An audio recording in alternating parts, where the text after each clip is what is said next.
I was thinking, about wedding day, and when you go down the aisle and none of us think we're going to end up divorced, right? That's not. I mean, obviously, if you thought that, you wouldn't be getting married. You would say, "Skip it. I'm not going to go down that road." Yeah, that's the punishment. Yeah, but we also, you know, like we're so crazy about our ex and very in love and ready to get married and all these kinds of things and spend the rest pledge to spend the rest of our lives together, and then x number of years later, be it some people it's one or two, be it 6 or 7 or 17 or 27 or wherever you're at, then here we are facing divorce.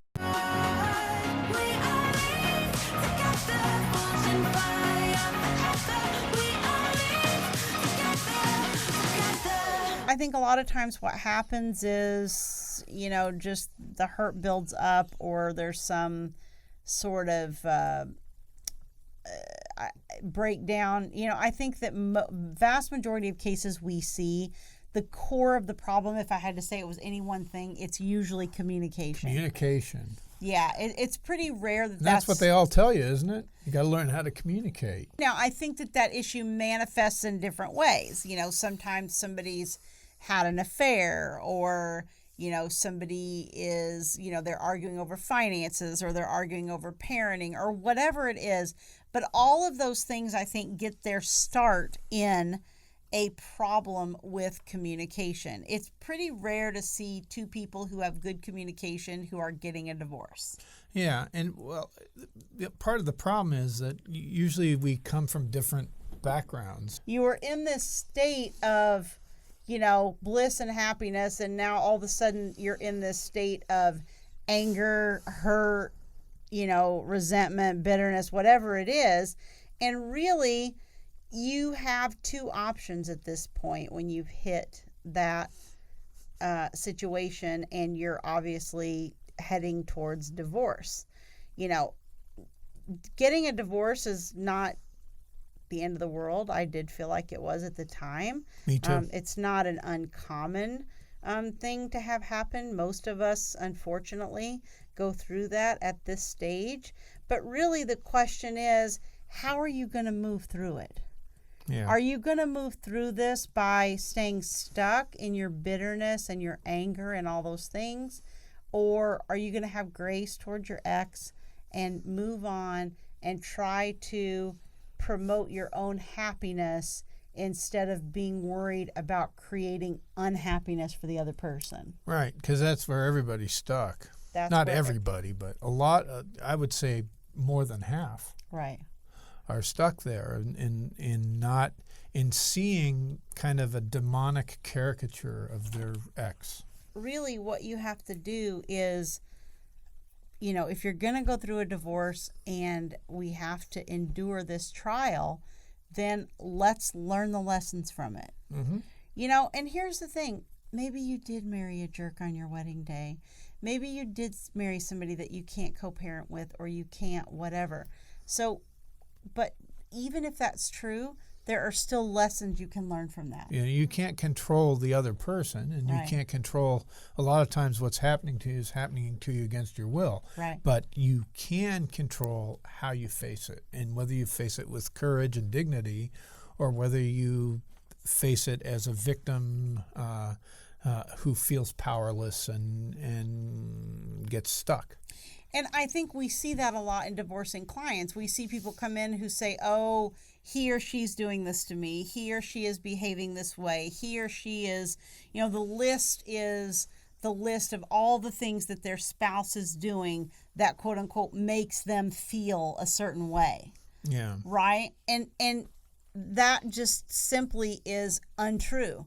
Nobody can make you feel a way that you refuse to allow them to make you feel. Yeah. That cycle happened for me a lot with my ex-husband post-divorce. It happened for years. Yeah. It happened even after you and I were together. Yes. Where I would get sucked into conflict or the dance or whatever between me and him over various issues. And so one lesson I have learned over the years is, for my own happiness and well-being, I need to maintain a certain distance point in order to not Right. have too much interaction with him where it starts affecting Right. my emotional well-being. Another way of saying that is that it really takes good boundaries. Right. To have a good divorce Right. takes good boundaries. We have to recognize that when we get married, we are at that point viewing that person with the utmost charity.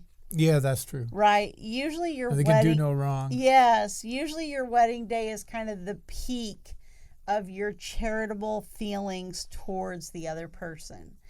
And so I think when we hit the stage where we're going through a divorce, we have absolutely zero charity, right? There's Right, none left. yeah. Absolutely none.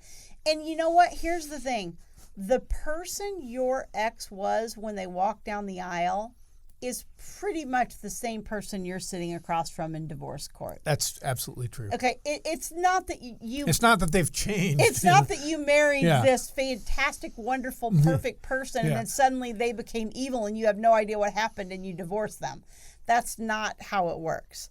What happens is your perception of them has changed over the years Right. as you've had different experiences and those experiences have not gone the way you wanted or they've not reacted the way you wanted or you've had disappointments over things or whatever that's looked like. You're now to the point where you're viewing that person with absolutely zero charity. So much happiness lies on the other side of this, but you can't see it yet. Right. And this is where we get stuck because we want to know what's going to happen, right? I want to know how much support I'm going to have. I want to know what the parenting plan is going to be. I want to know what the future is going to look like. I want to know if a new mate's going to come into my life. I want to know. The problem is that you can't hold on to everything behind you and still know what's out in the future. Right? The future is an unknown. It's like around a corner. Yeah. And you have to let go of what's behind you so that you can travel around that corner and see what's there. And Yeah. what's there, I'll give you a clue, is whatever you're going to make of it.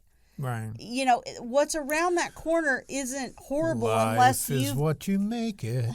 unless you've decided that it's going to be horrible. That's a song we sang in junior high. I still remember it. You remember it. You can't remember what day our anniversary is, but you remember that. I remember what day our anniversary is.